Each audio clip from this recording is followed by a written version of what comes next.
What's going on, FUD Nation, and welcome back. Today we're going to be talking about what cryptocurrency needs to cross into the mainstream. So this video was supposed to publish originally this morning, but it somehow published last night at midnight, which is a terrible time to publish a video. And of the first 10 comments, I got a couple that I wanted to clarify.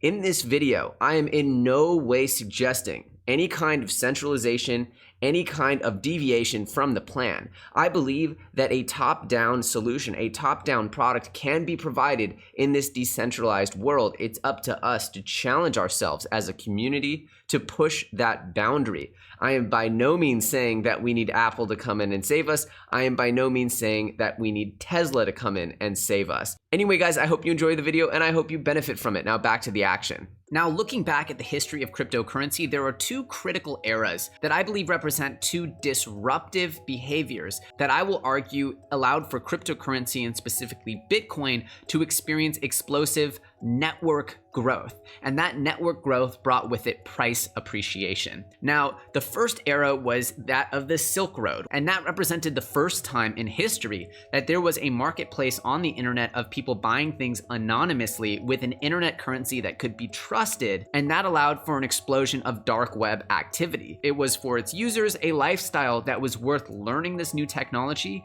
and something that was considered vastly superior to the existing ways that people were going about buying these things. That Silk Road world allowed for Bitcoin to find a use case and provide access to a lifestyle previously impossible. I'm by no means an expert in dark web activity. This is just my assessment of the general history of Bitcoin. After that first era in which Bitcoin sort of got its initial use case as an internet currency where people did not want to be associated with the purchases they made, we got a second era made possible by the advent of the ERC20 standard on Ethereum, where essentially we had an explosion of new cryptos. And what was the base pair that almost every single cryptocurrency was trading against, allowing for, if you had this base currency, you to gain access to investment opportunities that were previously not available and providing outsized and previously unheard of gains to those who were able to get their hands on and acquire them. Once again, it was Bitcoin. Obviously Ethereum too, and that's what you saw as an explosion of the Ethereum price as well. And of course, the ICO mania has died out. There has been a significant reversal of that trend. Of course, the Silk Road has gotten shut down, even though there's probably other ways to use Bitcoin for such things online. The reality is that both of those behaviors, excessive speculation on extremely risky assets, as well as dark web purchasing, those are objectively niche behaviors. If we want to catapult cryptocurrencies into the mainstream, we need a disruption. We need cryptocurrency to grant access to a lifestyle previously unavailable with fiat currencies. And I'm going to be making the case that we need a third moment, a third innovation here that will actually catapult cryptocurrencies into the mainstream, a more highly desired, a more coveted, and a more respected option as compared to fiat currencies. Now, to be doing that, I'm going to be looking at two significant innovations that required a similar moment, what I'm calling the top-down disruption. Now, first, I'm going to start by describing a top-down disruption in general, and then I'm going to be making the case that this top-down disruption is what has occurred for both the internet itself as well as the electric car. Now, I'm going to be making the case for both the internet and the electric car before I move on to make the same case for cryptocurrency. I believe that a catalyst for a network effect is still missing, and that missing link is going to resolve a lot of the questions that we still have outstanding here on this whole crypto movement. First and foremost, let's describe what a top-down disruption truly is. And that way you have an understanding of why and how powerful a top-down disruption might be when applied to this whole cryptocurrency movement. A top-down disruption, as I am defining it here, represents a lifestyle good, a luxury good that provides access to a lifestyle previously unavailable. Now, to illustrate in more depth what a top-down disruption can truly look like in real life, we're going to be taking two examples. The first is that of the electric vehicle, specifically Tesla. The second is that of the internet, or actually the need to have the internet, and the innovation, the top-down innovation that made this an absolute requirement for your daily life was the iPhone. Now, as we investigate these, I want you to have your analytical brains on and be thinking of connections the whole time to the cryptocurrency industry. Because I believe as I start to outline these concepts, your brain is going to light up and start to understand exactly what I'm talking about and exactly how powerful a top-down disruption will be when it finally rears its head here in crypto land. Now, many people don't know this, but the electric car actually stretches back to the 1800s. The concept of using a rechargeable battery to power a vehicle is a very old one.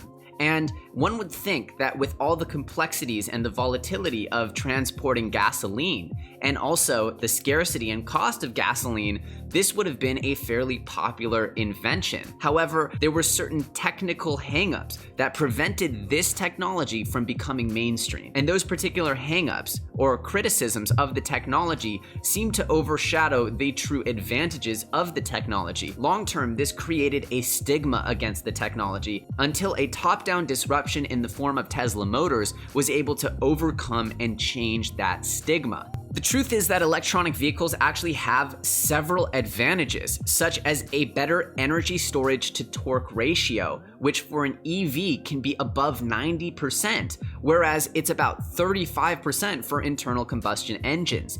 This means that the amount of energy that you have stored can be converted into torque for the vehicle at a significantly higher rate for electronic vehicles. But the advantages actually stretch significantly further than that. I think electric vehicles have a fundamental architectural advantage. If one designs an electric vehicle from the ground up and takes advantage of what's possible, like if you just were to convert a gasoline car, you would not achieve these advantages. But if it's properly done, you can actually package the battery pack in the floor pan and achieve a low center of mass and have a very compact motor and inverter and gearbox. So that the actual usable space in the car is significantly greater than a gasoline car of the same overall external dimensions. Beyond added efficiencies in providing torque to the actual automobile, there's actually more architectural efficiencies, and we can assume the list even goes on from there. However, these advantages are not well known by the consumer, as stigma against the overhanging labels that electronic cars are slow, not well designed or interesting, and cannot get you far enough on a single charge as, for example, a tank of gasoline. These are particular stigma that had to be crushed before the actual electronic car could make its way into popular culture as a desired object. And to explain this transition and the stigma that they had to overcome, I'm going to turn to another clip by Elon Musk. You now have the Tesla Roadster on the road. I don't know how many of them are there out there. I think we're around 16 or 1700. It's an all-electric car. I had the opportunity to ride in it. Amazing acceleration. It seems to go from 0 to 60 in about 3 seconds. Right. But it's not cheap. It's $110,000. That's not the answer to our energy problems. No, it isn't. What the Roadster's greatest value is in breaking the misconceptions around electric cars, showing that you can have a fast, cool, beautiful electric car that goes long distances. And so the next step, how far does the Roadster go without a charge? Almost 250 miles. Wow. So that's longer than any other electric car on the road. Yes, so it's longer than any electric car in history. In fact, the Roadster set many world records in terms of its range. In fact, we've had one customer take it over 300 miles on a trip. Who was that customer, by the way? There were actually two customers. Yeah. One was a rally in Australia. It's actually technically 500 kilometers. It's the first time that an electric car has finished that rally without recharging. And then another one was in Europe. You have a lot of famous customers. George Clooney, Right. Larry Page Yes. has one. Who you probably know most of the 1,500 customers. Well, I certainly know several of them. But Larry Page and Sergey Brin were both early customers and, in fact, investors in Tesla. Yeah.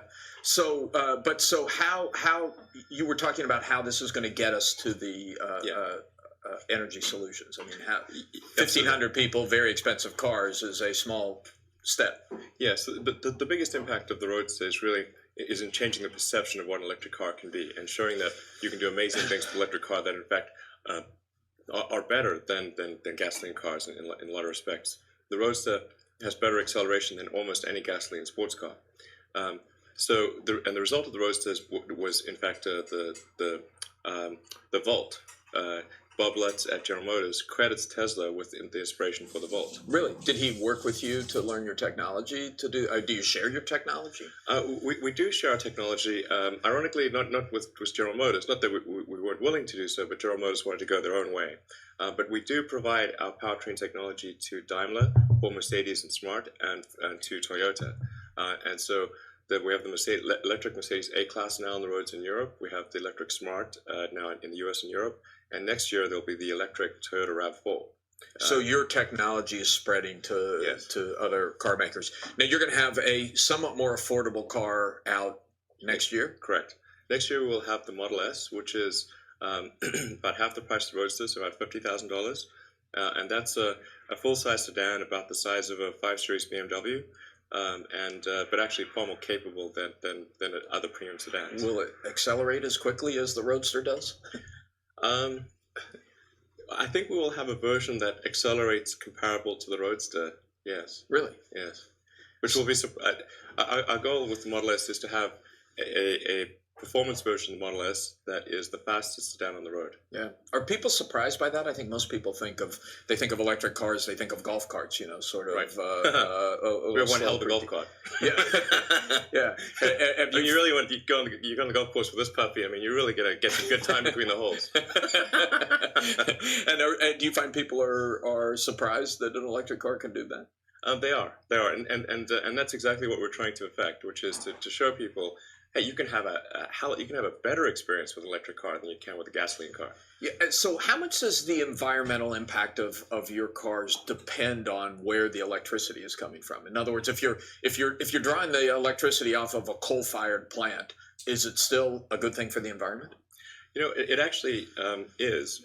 Even if you draw electricity from coal or natural gas or even directly from oil, because stationary power plants are so much more efficient than small gasoline engines in cars, an electric car actually ends up getting more range for a given amount of, say, coal or oil that's burned than a gasoline car gets. So in other words, the CO2 per mile is actually less for an electric car, even if it's coming from a high CO2 source like coal. Tesla is the first electronic vehicle to actually show you that EVs can be both faster and have just as long of a range as a gasoline car. Obviously, you can refuel, there's way more gas stations, but that's a technicality. That's an infrastructure issue that is rapidly being solved with the advent of EV charging stations being a far, far more common occurrence. There are overhanging stigmas that have prevented this from becoming mainstream. Tesla was launched as a top-down solution, with their first car being a plaything, as described by the Wall Street Journal, for the rich.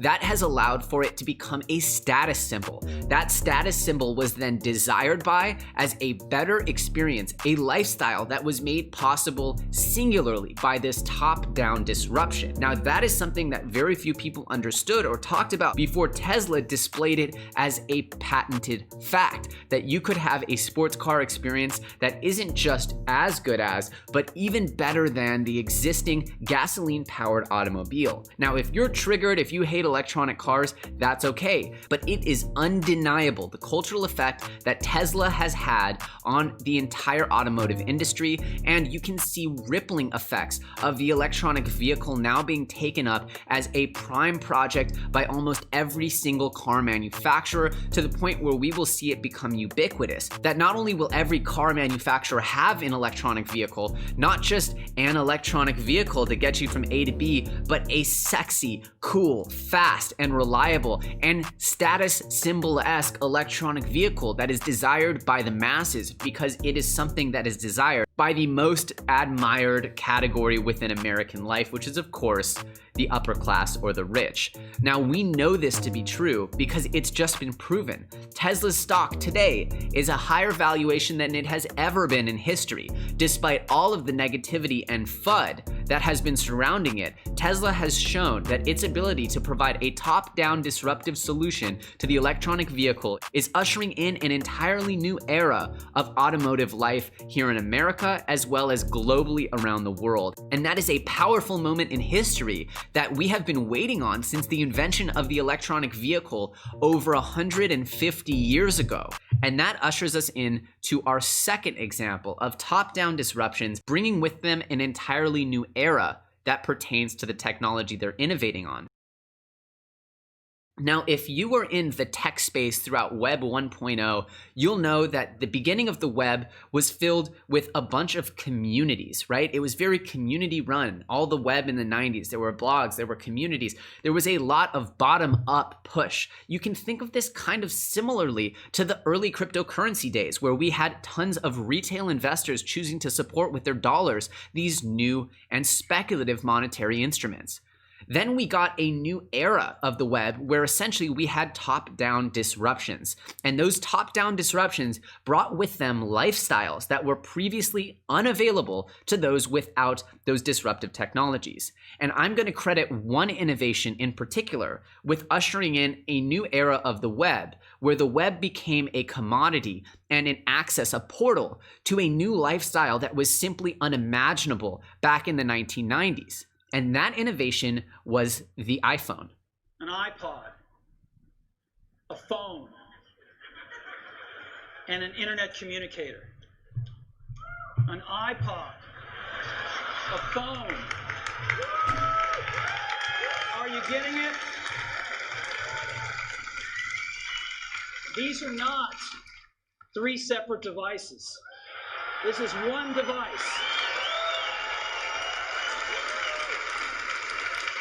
And we are calling it iPhone. Today,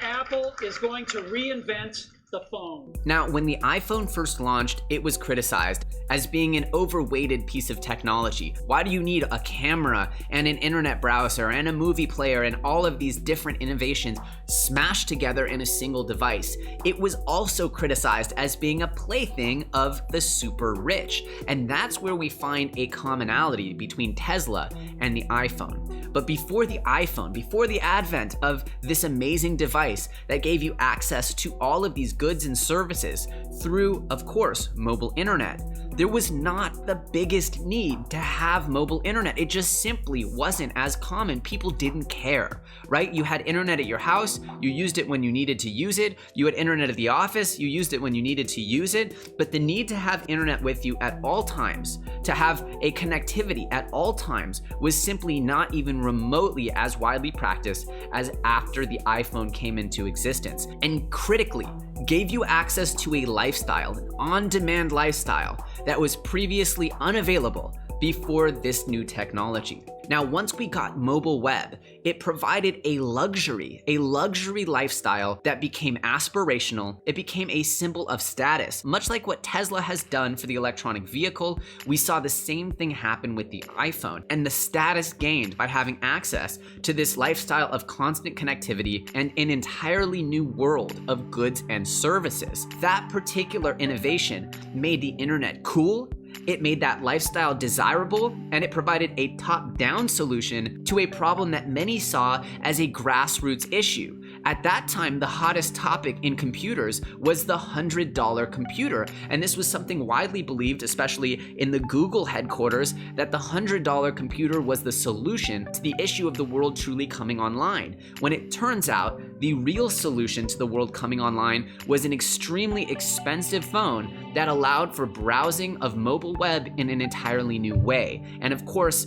the app revolution, which allowed for mobile web services to be packaged in a way that they provided a luxury lifestyle previously unknown. Those innovations are top-down innovations because they represented a previously unknown lifestyle. Because I believe that for the next era of cryptocurrencies, we need the same top-down innovation. There needs to be a lifestyle disruption. There needs to be a product that is only available to, at the beginning, very, very wealthy people, that is associated with lifestyle benefits previously unavailable to those without that cryptocurrency? What if the bigger wallet size you had, the more discounts you got everywhere you went in life, the more free services and exclusive access you got everywhere you went in life? For example, anyone who holds over 10 or 50 or 100 Bitcoin would immediately gain access to certain goods, services,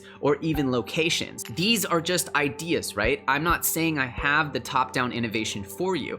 I believe that there will be other very successful innovations in the forms of crypto and blockchain powered video games. I believe those will be very successful, but I think there's room for a significant luxury lifestyle product that is enabled strictly by cryptocurrency and blockchain, and that particular top-down disruption will provide a lifestyle that will be so desired by the masses that they will then overcome their stigma towards blockchain and cryptocurrency, which suffer from a ton of misnomers and lies, the belief that your Bitcoin can easily be hacked, the belief that this is just a bunch of gambling, that it's just a trend or a fad. All of the labels we see being put on the blockchain and cryptocurrency industry, I believe, can be overcome, but it's going to require the same thing that helped overcome those stigmas in the electronic vehicle area as well as the internet era, which I believe were solved by Tesla and the iPhone respectively. Of course, those weren't the only players in that game, but these are the pieces of evidence that I'm using to piece together my theory of the top-down disruption. Now, I have a question for you. What do you think of this theory of the top-down disruption? And what do you think could be a product or a product category that could be used to create such a top-down disruption here in cryptocurrency? What is the innovation, or what is the change that will allow for normal people or your average consumer to start viewing cryptocurrencies as more desirable than traditional fiat currencies? So how do we get to a point where we as general consumers start seeing cryptocurrency as better than, more desirable, and access to a lifestyle that is not available with fiat currencies? For that top-down disruption, I believe, is the key not only to the next era of cryptocurrency, but the future of all money in the world. Because once we start solving the issue of how to package cryptocurrencies in a way that they provide access to that lifestyle, to that shift, that is when we start pulling away from fiat currencies in an unchangeable and irreversible way. Leave me a comment in the comment section below. I'm curious whether you agree, disagree, and what your logic is for your opinion. As usual, I'm Elio Trades. You're watching FUD TV. If you're not already subscribed, hit that sub button. We have a lot more interesting topical and research-based episodes like this that are going to be coming at you in the very near future. Merry Christmas, Happy Hanukkah, or whatever holiday tradition you're practicing. I hope it's joyful, and I hope you get to spend time with your family, friends, and loved ones. So I hope you enjoyed today's episode, and of course, I look forward to keeping the conversation going in the comment section below.